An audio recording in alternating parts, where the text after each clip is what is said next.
Sasa ndugu zangu, nataka nisimulie kabla ya kuumbwa kwa mwanadamu. Aliulizwa swali Bwana Mtume sallallahu alaihi wasallam, kulikuwa na nini kabla hajaumba Mwenyezi Mungu mbingu na ardhi?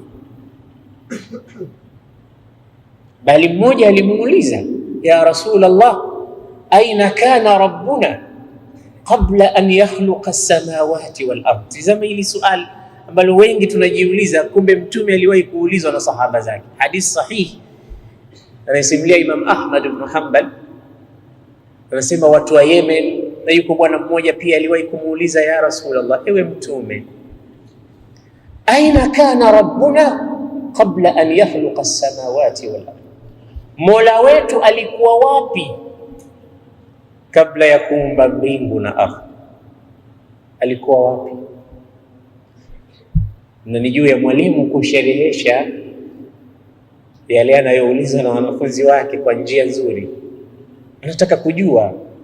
Sasa ukinyanyua shingo unaona mbingu na ardhi iko chini yako na miti na kila kitu, na tunaambiwa Mwenyezi Mungu yuko katika ufalme wake, na tukiomba tunaelekeza mikono yetu huko mbinguni, tukiashiria kwamba Mungu yuko huko, na tukiashiria kwamba Mwenyezi Mungu Subhanahu wa Ta'ala yuko katika aliyaihi wa adhamati. Japokuwa elimu ya tauhid na kuambia hakuna mahali ambapo Mwenyezi Mungu yuko specific kwamba Mungu yuko hapa, yuko kila mahali, Allah yupo. Sasa swali linakuja, aina kana Allahu qabla an yakhluqa as-samawati wal ardh? Alikuwa wapi kabla ya kuumba mbingu na ardhi? Alikuwa wapi? Ni masala hatari. Mtume akasema kana Allah, alikuwepo Mwenyezi Mungu, walam yakun ma'ahu ghayruhu, na hakuwa pamoja naye yeyote mwingine, alikuwa Allah tu subhanahu. Allah, akili unaona kama inapata haiba, inaogopa.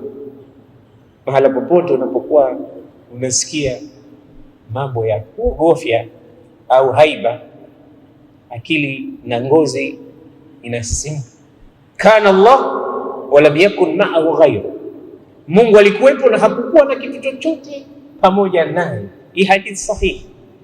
Tena maelezo mengine ya hadithi inasema kana fi faragh, Mwenyezi Mungu alikuwa mahali ambapo ni nafasi tu, laisa fawqahu hawa, yani fawqahu hawa wama tahtahu hawa, ni nafasi juu yake, nafasi chini yake, hakuna sehemu yoyote iliyomkusanya.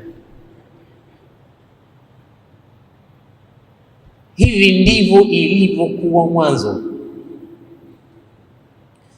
Kisha nasemaje?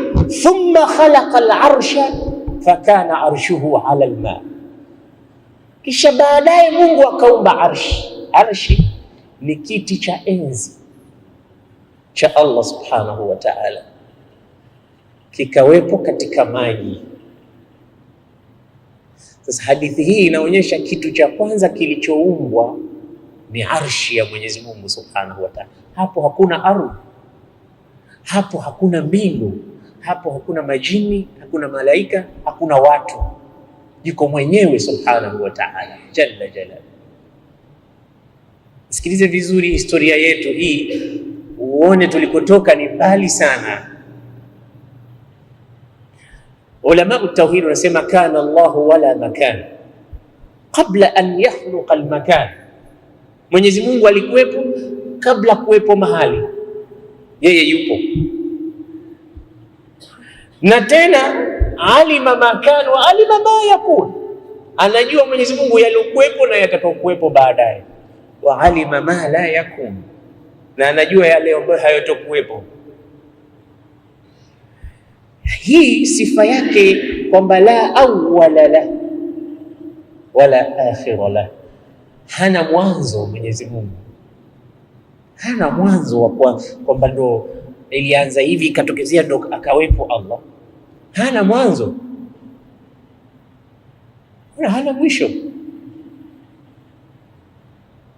yupo azali al-azal Subhanallah, alipoumba arshi akaumba baada ya arshi kalamu.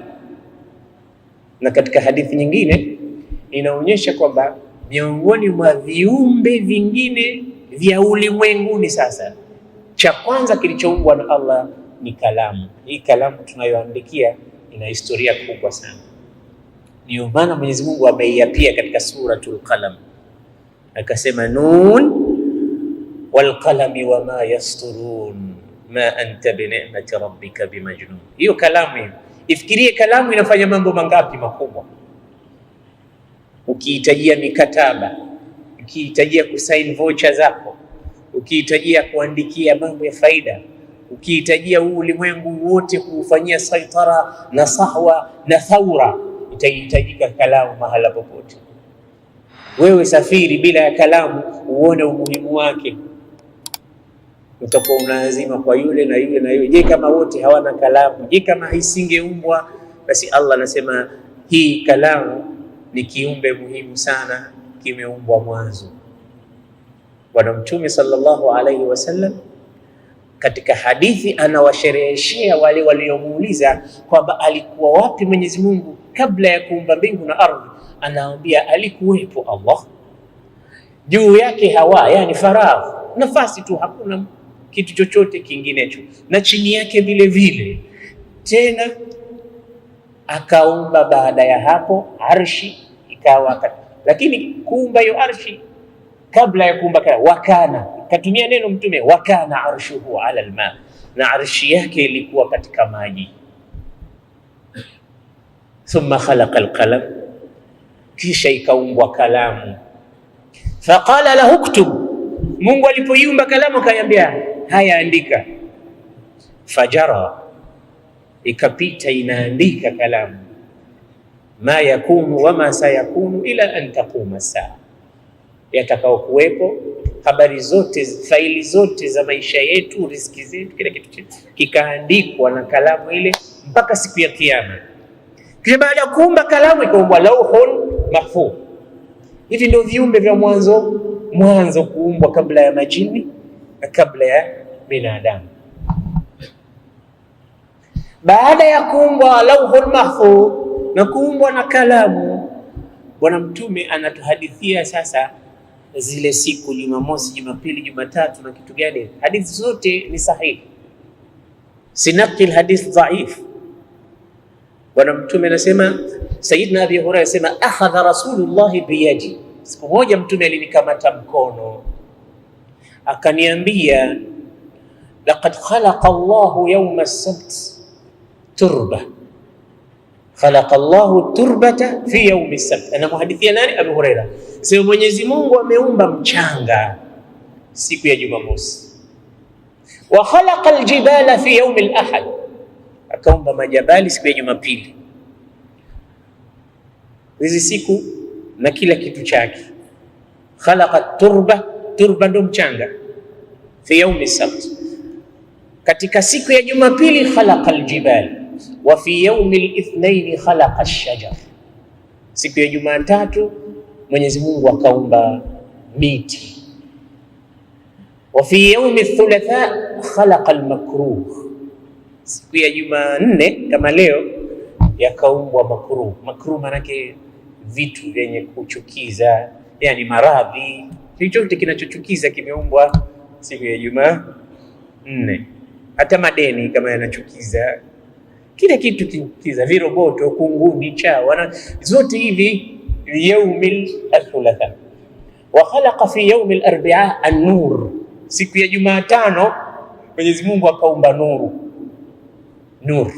Wa fi yaumil khamis batha fihi ad-dawab, siku ya Alhamisi vikaenezwa vile viumbe vilivyoumbwa. Wa fi yaumil jum'a ba'da asri yaumil jum'a khuliqa Adam, siku ya Ijumaa baada ya alasiri, akhir saa, ndio akaumbwa Mtume Adam, ambaye ni baba yetu sisi sote. Ni babangu mimi ninayezungumza na wewe unayenisikiliza na wale wengine wote. Hivi hakuna haja ya kujua baba yetu anatoka wapi, ilikuwa kuaje? Ndio maana umuhimu wa hivi visa vya mitume unakupeleka wewe katika asili yako, na mtu anapojijua huwa hawilimbukeni, kwa sababu anajua mipaka yake, anajua material aliyoumbiwa nini. Hawezi akasimama akamwambia wenzake nitakutaifisha wewe unanijua mie nani, kwa sababu yeye anajijua. Watu wote wanaowahadid na kuwa challenge wenzao wakawaonyeshia nini, wakajiona kama wao wametoka katika sayari nyingine, huwa hawafahamu nini historia yao, hawafahamu wanatoka wapi, kwa sababu rahimallahu rajulan arafa makanahu wa qadrahu fawaqafa inda. Mungu siku zote anampenda mtu ambaye anajijua cheo chake, anajijua mipaka yake, na anakwenda kusimama pale pale katika mipaka yake ambayo ameandikiwa na Allah jalla jalaluhu. Lakini unaona mwanadamu anachukua mpaka nguvu za Mungu, anachukua mpaka sifa zake, anachukua mpaka yale mambo ambayo Mungu amejisifu nayo, anayachukua yeye. Juu mwanadamu huyu amesahau, hajajua historia yake wala hajajua anatoka wapi. Ni sawa sawa na yule mshairi wa Lebanon aliposema ataitu walakinnani lastu adri min aina ataitu wa basurtu amami tariqan famashaitu. Nimekuja lakini sijui inatoka wapi. Nimeona tu, nimejionea tu mbele yangu kuna njia, mimi nikakamata.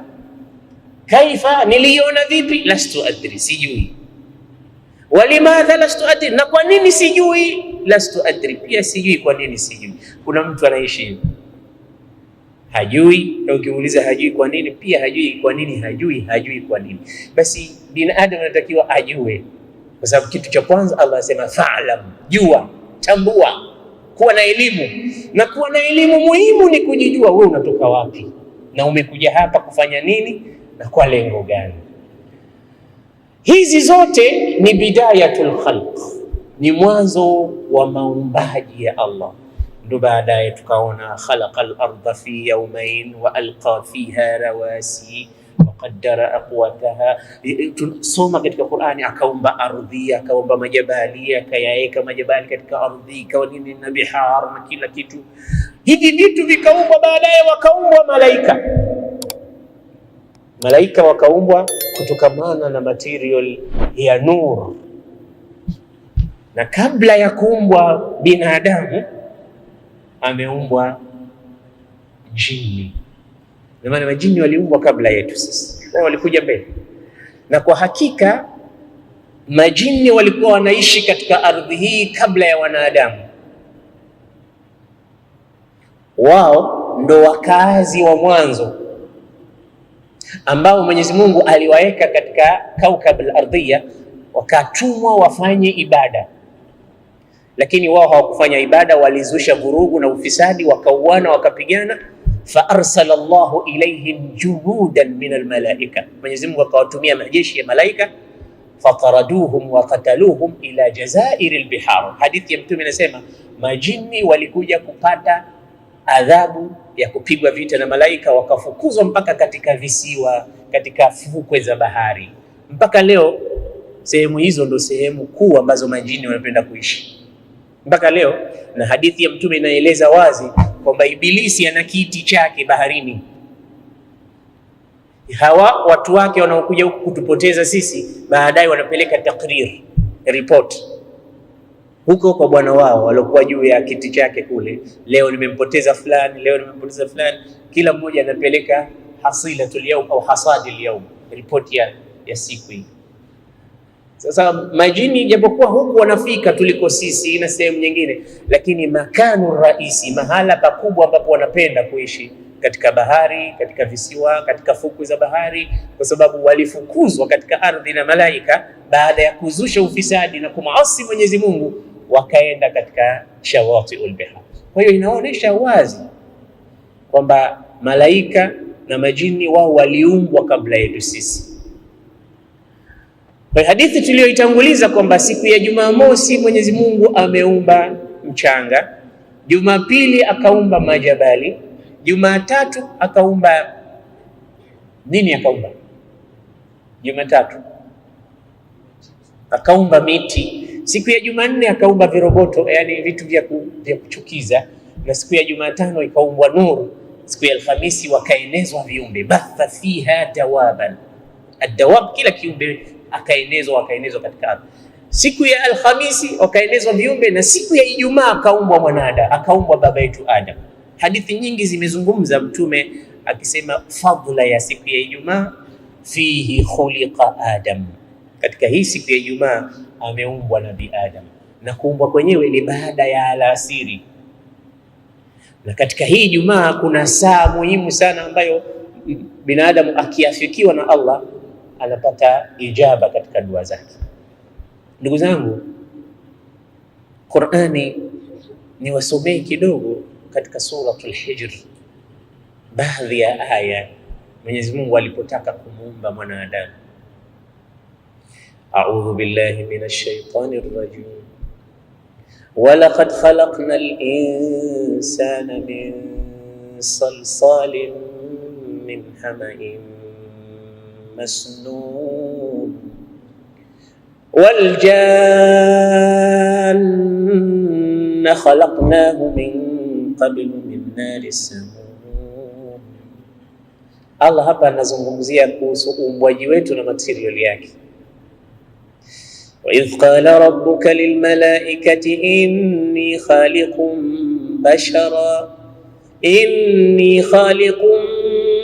بشرا من صلصال من حمأ مسنون فإذا سويته ونفخت فيه من روحي فقعوا له ساجدين فسجد الملائكة كلهم أجمعون إلا إبليس أبى أن يكون مع الساجدين قال يا إبليس ما لك ألا تكون مع الساجدين قال لم أكن لأسجد لبشر خلقته من صلصال من حمأ مسنون قال فاخرج منها إنك رجيم وإن عليك اللعنة إلى يوم الدين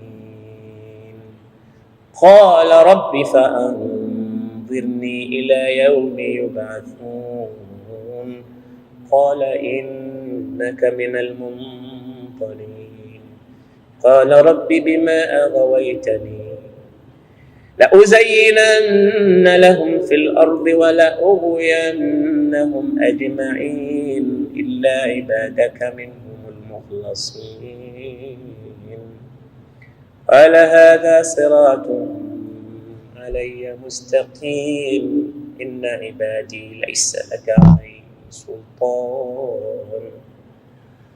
Hizi aya ni nzito kwa sababu kuna mmoja amekosa adabu mbele ya Allah ambaye ni Iblis laanatullahi alayhi. Ukiyajua maana ya maneno aliyokuwa anamwambia Mwenyezi Mungu, wallahi hutomtii Iblisi siku zote.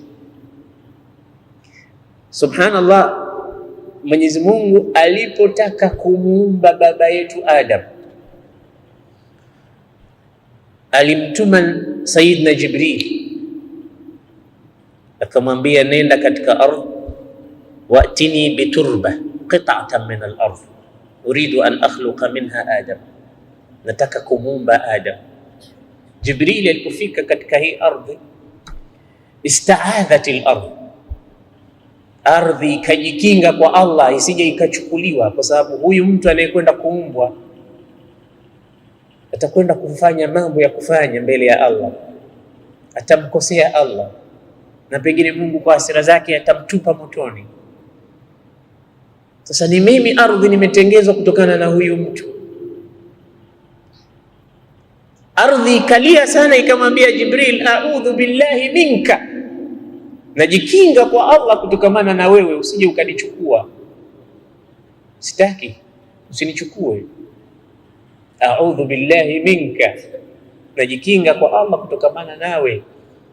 Jibril akarudi kwa Allah akamwambia, ya Rabbi ista'adhat, ardhi imejikinga, imeniambia a'udhu billahi minka.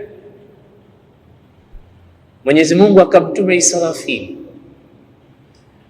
Baadaye Israfil akajibiwa vile vile na ardhi. Mwenyezi Mungu akamtuma Mikail, akaambiwa vile vile na ardhi. Mwenyezi Mungu akamtuma malakul maut Israil.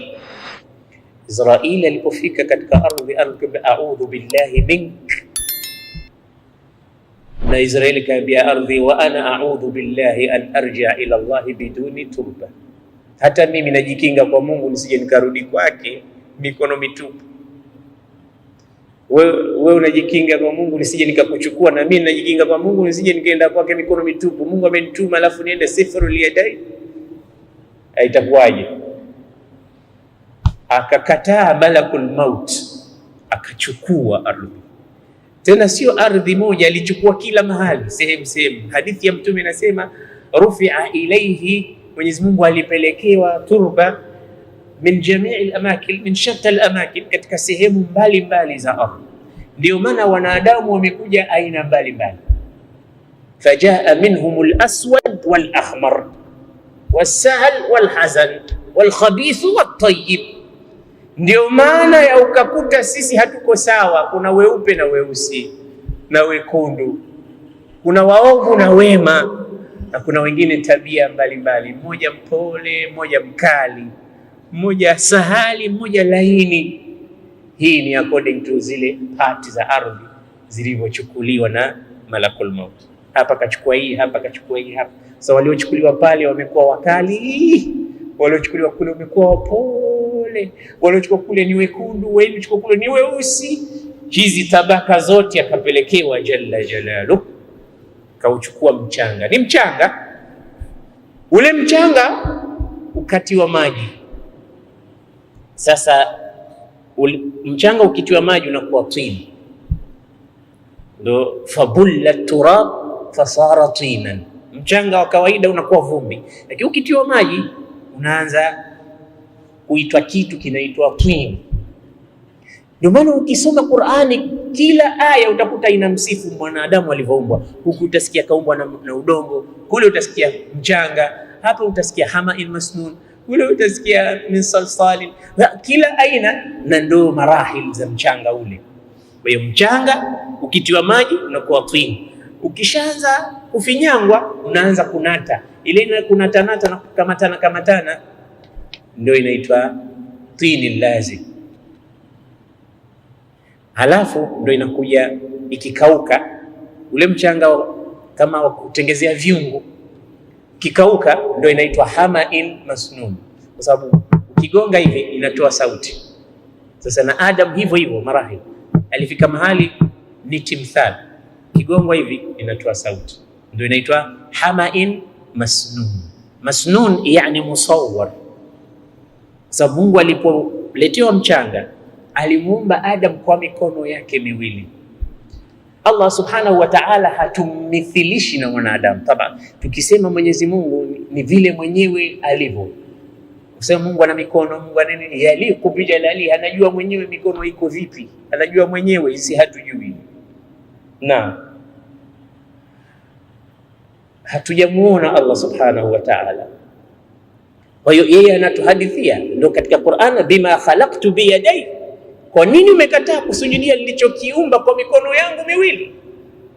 Kwa hiyo ule mchanga ulivyoletwa mwenyewe Mwenyezi Mungu subhanahu wa ta'ala akafanya timthali, akafanya shakli, baada ya kutiwa maji ukawa tin, ukafinyangwa, akatengeza sura ya mwanadamu. Ni sanamu tu likawekwa huko muda ambao anajua mwenyewe Mwenyezi Mungu, tena muda mrefu umepita. Lile sanamu ambaye ni Nabii Adam liko pale, alitaharaka, aliguswa na mtu. Ndio hii sifa imetajwa katika suratul Dahr, hal ata ala al-insani hinun min ad-dahr lam yakun shay'an madhkura. Kila mmoja anakwenda na shughuli zake, wala hashughuliki ni kitu gani. Ndio hal ata, je, hazikumpitia mwanadamu miaka, zama, wakati mrefu, hakuwa ni kitu chenye kutajika, hakuwa ni kitu chenye kutambulika. Kila mmoja katika wale malaika wanapita, hii ndo nini, ni kitu gani hiki Mungu anataka kutengeza? Imelekwa pale, halina roho, sanamu lile halina kitu chochote kingine, ni timthali. Baadaye udongo ukishakuwa muda mrefu unapiga weusi, kisha kauka, unaona unatoa rangi nyeusi na kutoa sauti. Sasa akina Ibilisi walikuwa tayari. Ibilisi historia yake yeye ni katika majini, sio katika malaika. Na baada ya hawa majini kufukuzwa katika ardhi, huyu alikuwa mdogo na yeye alikuwa mcha Mungu mwema, akachukuliwa na malaika, yeye akalelewa mbinguni pamoja na malaika. Kwa hiyo wao walikuwa katika kuzunguka kwao, wakiona ile timthali, wakipiga mateke, inatoa sauti, wanaanza kuulizana ni kitu gani hichi? Malaika wanasema liyakhluqa Allahu ma yasha, Mungu aumbe atakacho kuumba, lakini lan yakhluqa makhluqan a'lam wa akram minna, hatoumba Mwenyezi Mungu kiumbe mjuzi na mwenye kuelewa mambo na mbora kuliko sisi malaika. Katika suratul Baqara kumetokea hiwarun hadi as-samawi. Ni nzuri sana unaposikia Mungu anazungumza na malaika wake.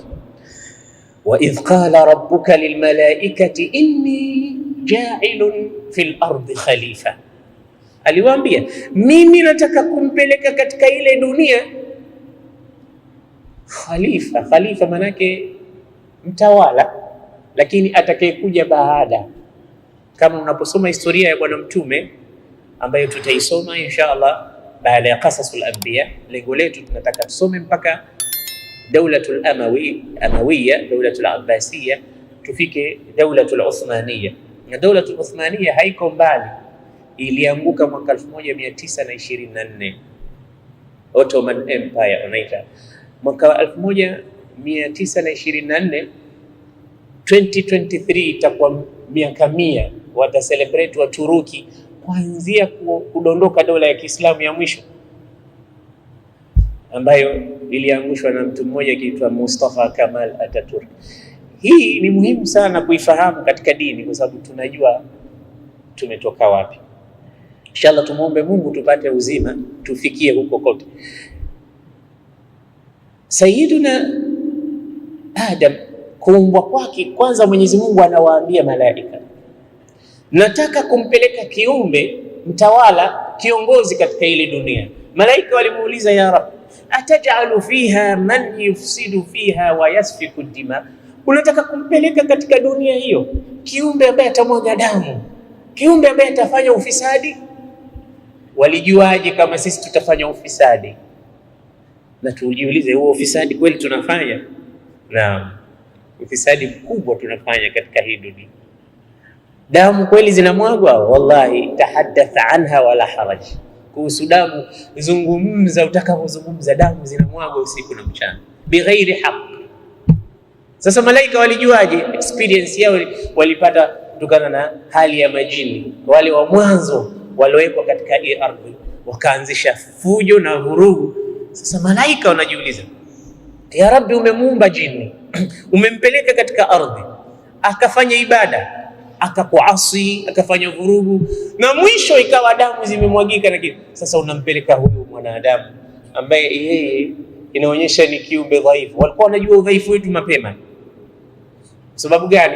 Katika ile zunguka yao waliona katika tumbo lake kuna nafasi, kuna jaufu. Jaufu manake ukitizama ndani unaona katika mdomo mpaka kupitia katika sehemu ya haja.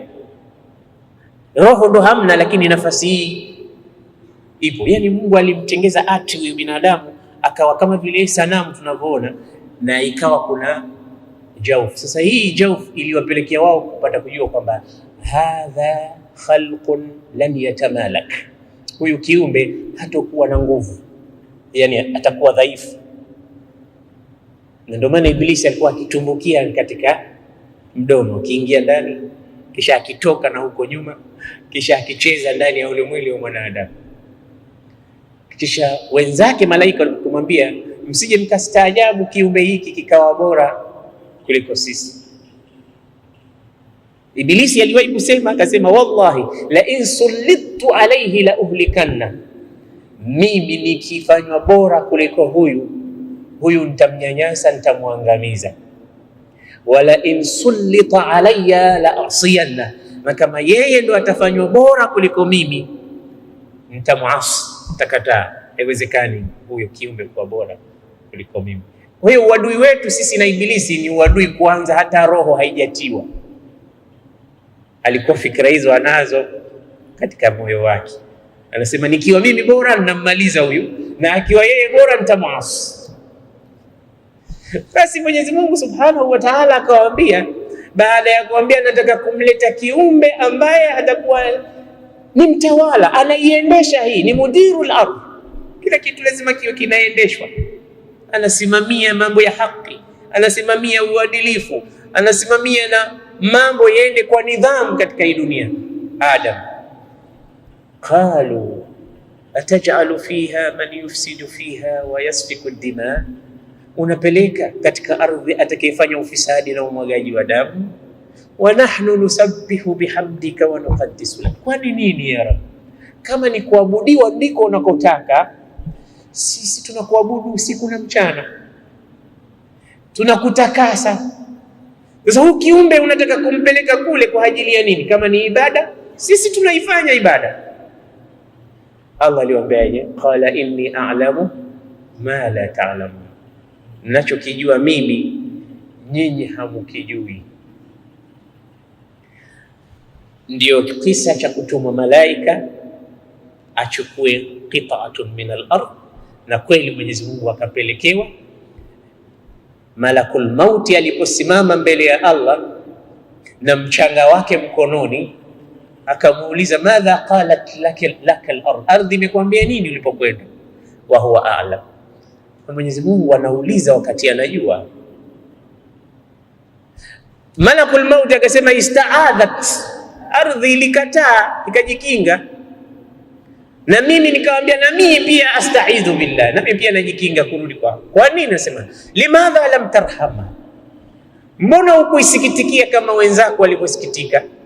Nasema liannani alimtu anna tanfidha amrika awja min qawliha, mimi nilitambua kwamba kutekeleza amri yako ya Rabb ni wajibu zaidi kuliko kuisikiliza kauli yake ardhi. Kwa hiyo haikunitisha mimi hata kusema a'udhu billahi mink. Allah akasema basi wewe ndio umefit kwenda kutoa roho za wanadamu.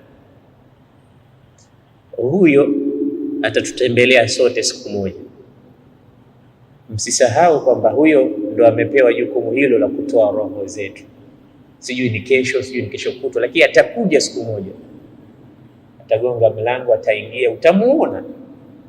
Ya Rabb, tujalie akhir ya umri wetu tumuone malakul maut katika sura nzuri. Maana ukimwona katika sura nzuri ni bishara kwamba wewe unaondoka vizuri. Ya ayyatuhan nafsul mutmainna irji'i ila rabbiki radiyatan mardiyah fadkhuli fi ibadi wadkhuli jannati.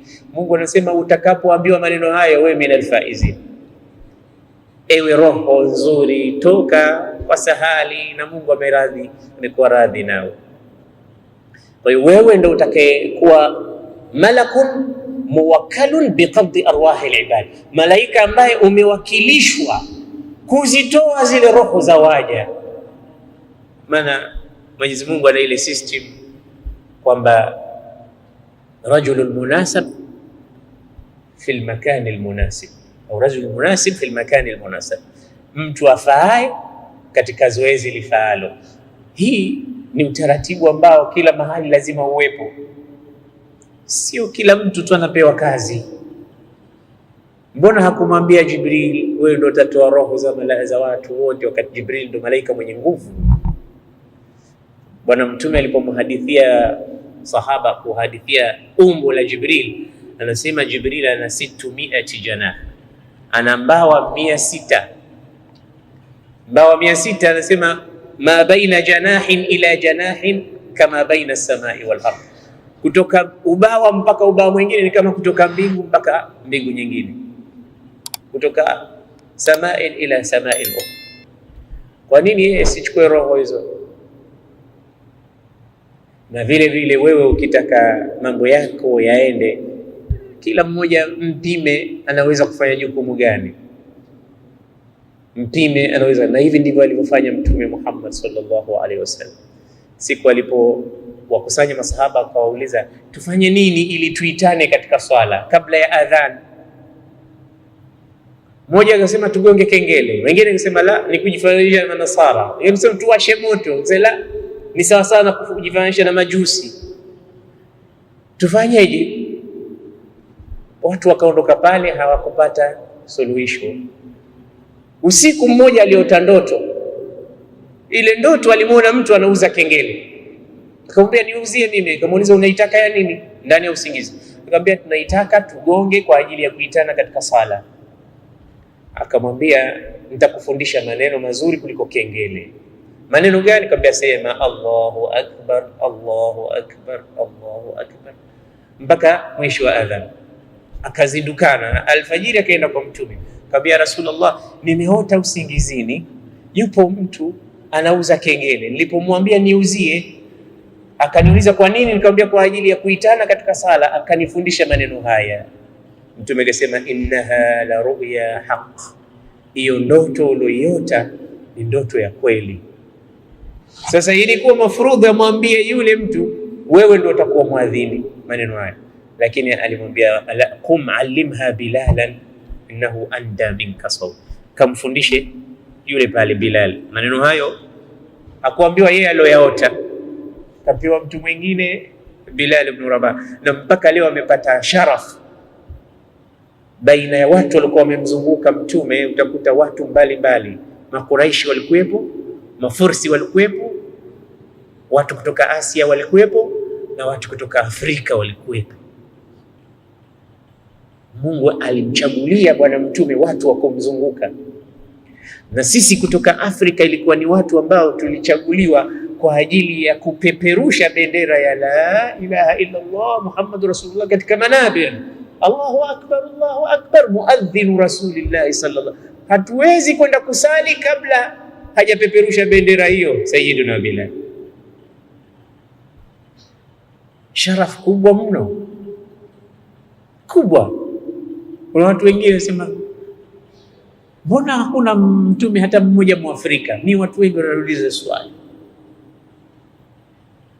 na maana yeye anataka wawepo mitume wa Afrika, lakini usikie mitume walikuwa wengi mabani Israeli, wengine walikuwa Waarabu, lakini usikii mtume wa Afrika mmoja. Anauliza,